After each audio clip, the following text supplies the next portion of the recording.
Good. Thank you for that. How are you doing? Good. So, I ask questions. I always have. It's what drives me in life. And I try to ask the big ones. Questions like, where did we come from? What are we supposed to be doing here? And I think they're rather important questions, actually. Because without those questions, how do we know we're doing it right? And I ask those questions about a lot of things. I ask them about education, among other things. So tonight, I want to talk a bit about education, and I want to begin with some questions. For starters, why education? Why systematize learning, something that happens quite naturally all the time, school or no school? And why school? Why do we locate our system for learning in a building? If you haven't asked these questions, I think it's hard to know if we're doing it right. Here are some more. Why classes? Why do we have classes? I don't mean why do we gather together in rooms to learn, although that's a good question too.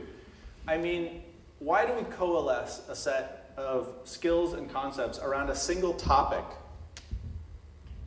and lay out a sequential course of study like a recipe? Because that's what a class is, isn't it? It's like a recipe for learning. It's like baking a cake. It has a list of ingredients. We call it a syllabus. It has a sequence of events, things you have to do in a particular order. We call it an assignment schedule.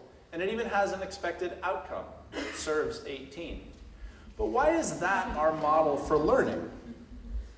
I wonder, why do we do it that way?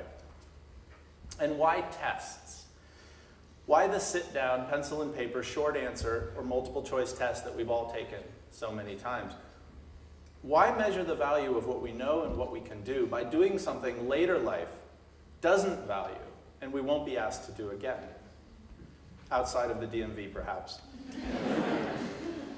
In any case, I do wonder.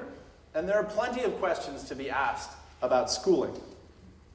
Why group students for learning by age? This one totally baffles me. Is age that significant? Should students all be learning the same thing at the same age?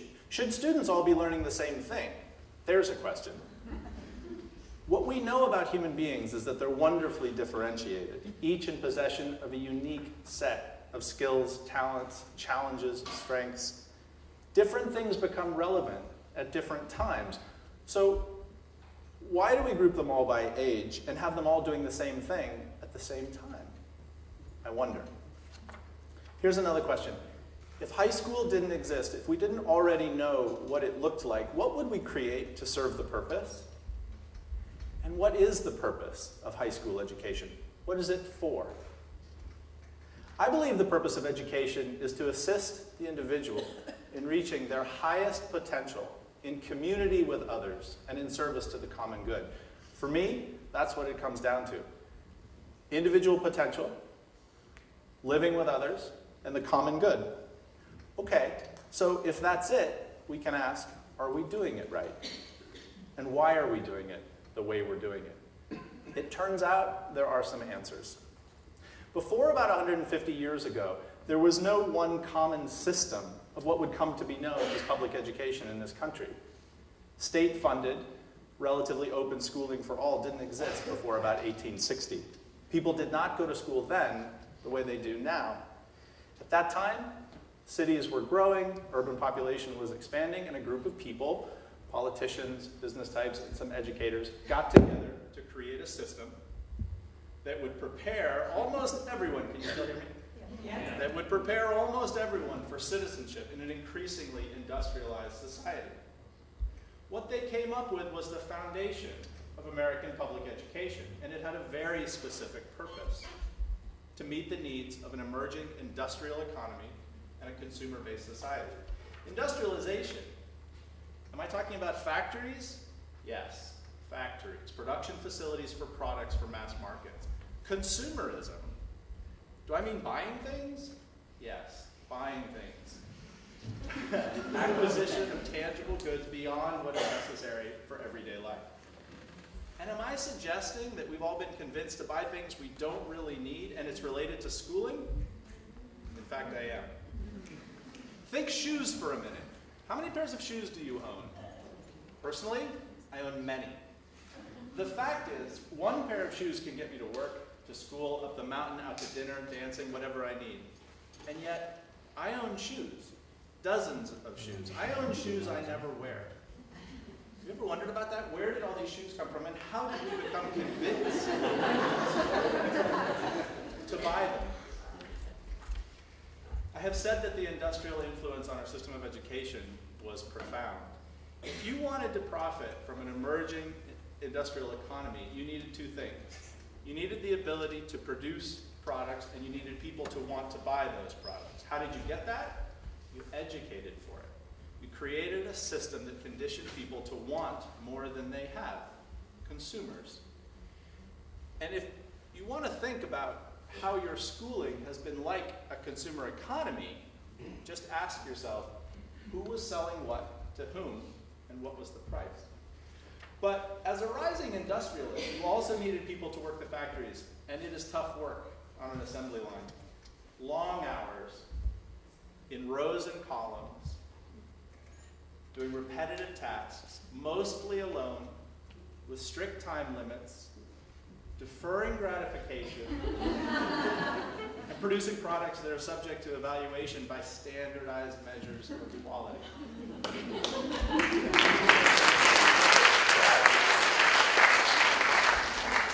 I sense that sounds familiar. I hope not too familiar, but it does describe our current dominant paradigm model of education quite well. So the emerging industrialists needed people to work the factories and people to buy the products, but they also needed something else. They needed to control for creativity, because it turns out that creativity in a factory is a liability. To be honest, we do not want people on an assembly line coloring outside the lines. Imagine an entire line of widgets assembled creatively. No, we want outcomes to be measurable, consistent. We want to be able to track productivity and control for quality. So creativity in an industrial setting becomes a liability. And the raft of research that tracks the decline of creativity through schooling is well known. Creativity declines in school. But why is that? What happens in 12 grades of school to make creativity so unlikely? I wonder. I was speaking to somebody recently, and she told me a story of her 7th grade son. Goes to school, they're prominent in middle school, and she said she was called in for a parent conference one day. Apparently something had happened, and the teachers wanted to talk about it.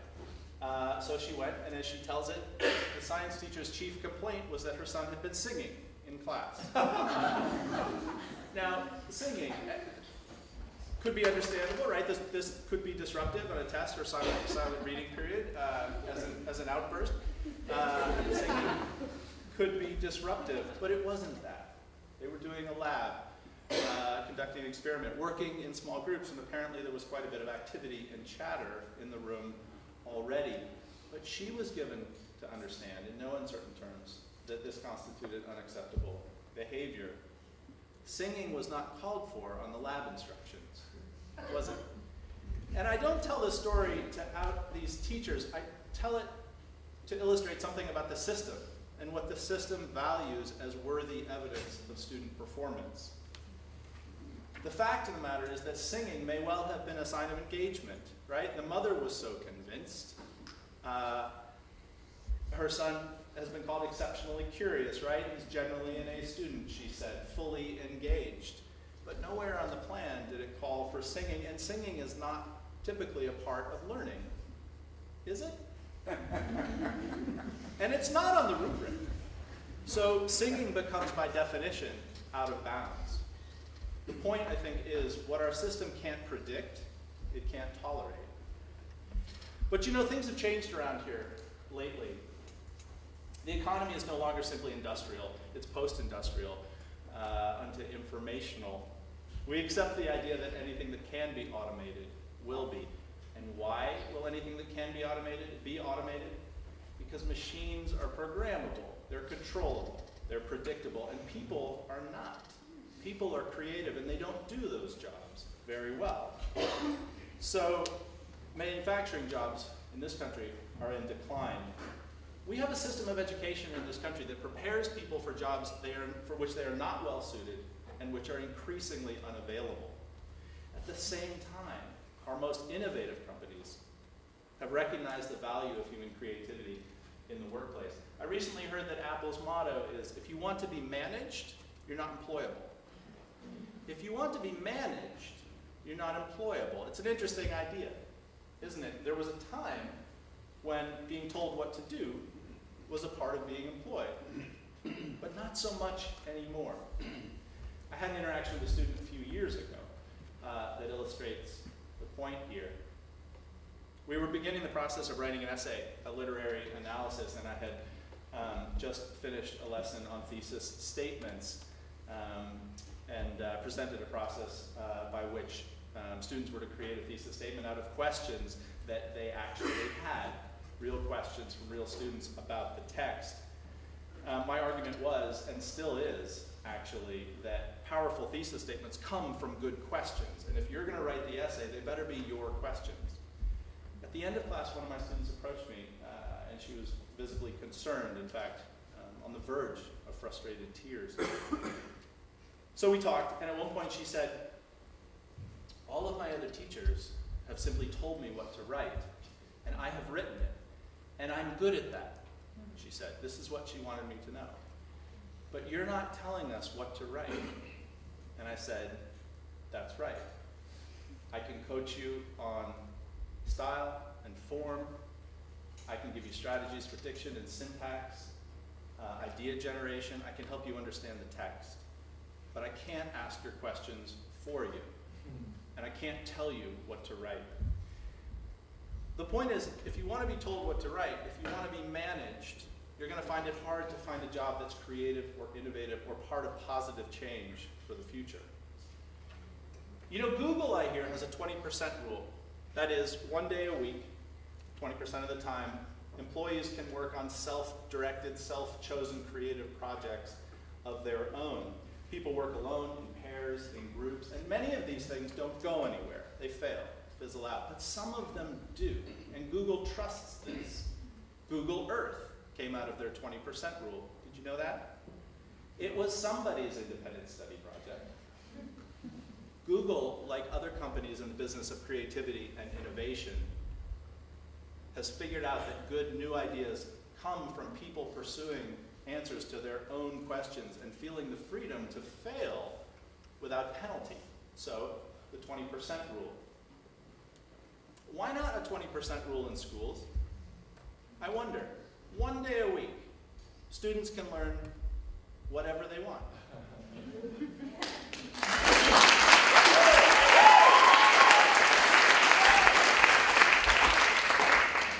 Failure, incidentally, is the other thing that the industrial model of schooling gets wrong. In school, failure is one of the worst things that can happen, right? The F. We give it its own letter and a whole lexicon of euphemisms. In fact, in some cases, a failure on an assignment is never redeemable. It has to be right the first time. And perhaps now you can see why. In industry, failure can be catastrophic. If you fail to sew the seam, make the weld, install the circuit, the thing doesn't work. And that's a deal breaker if you're trying to sell it. So in the production of products, failure has to be avoided at all costs. If school is preparing you to work in an industrial economy, failure has to be discouraged, vilified, punished. But what if schools were not preparing us so much to produce products as to make positive change in the world? Failure in any field based in creativity or innovation is a pathway to success, right? We know this to be true. Failed attempts are keys to success. The design firm IDEO uses the mantra, fail early, fail often. Pixar uses a similar idea, so I hear. Why? Because they like things not to work? No. Because failure is the goal? No. It's because they know the value of a failure well made.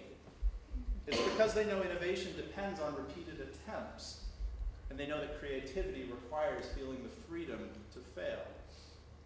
They are destigmatizing failure.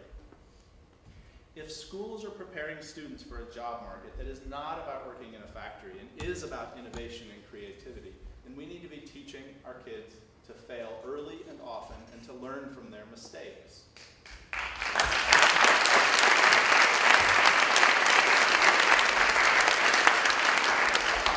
And the process of failing should be designed and encouraged, assessed, evaluated, measured. Crazy ideas? Not at all. They work. But schools don't do these things because they're stuck in an outdated model that has not seen change since its inception. And it's time we moved on. So how do we do it better? No. Let's ask a different question. Because I don't think we have to keep doing what we have been doing better or more on time, or with better study habits, or with more sleep. We have to do something very, very different. And I have some ideas. I think there are 3 things that any school that's concerned about its future needs to do today. The first thing we need to do is shift the paradigm.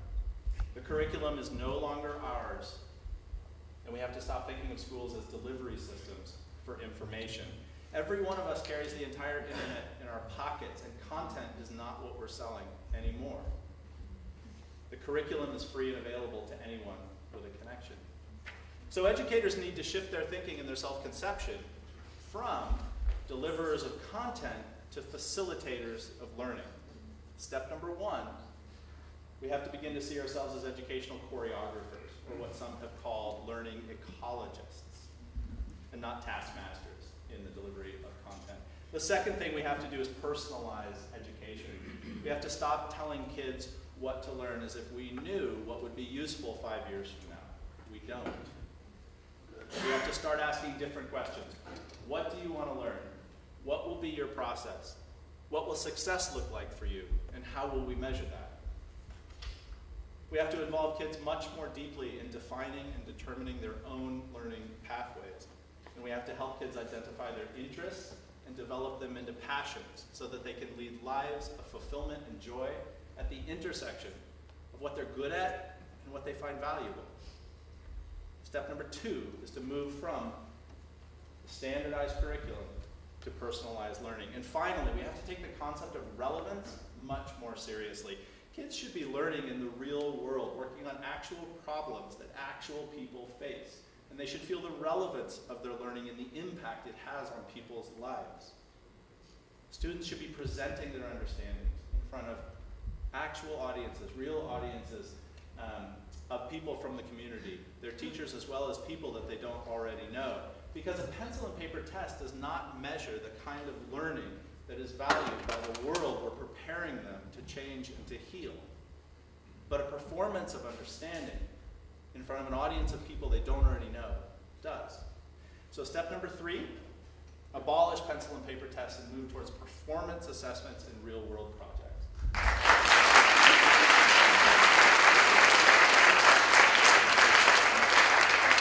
So, it's critically important for schools to realize and respond to the fact that students today have access to all the information they'll ever need. So the question is no longer, what do you know? It's what can you do with what you know, and for whom? Students can be trusted with their education. They might need mentoring, guidance, coaching, as do we all, and there might be failures along the way. In fact, I hope so. But they no longer need us to give them the answers. They need to be put in charge of their own education. They need to be put in touch with the thing itself and not its facsimile. And they need to be asked to show what they know and what they can do in authentic situations. This, my friends, is the agenda for education in the 21st century.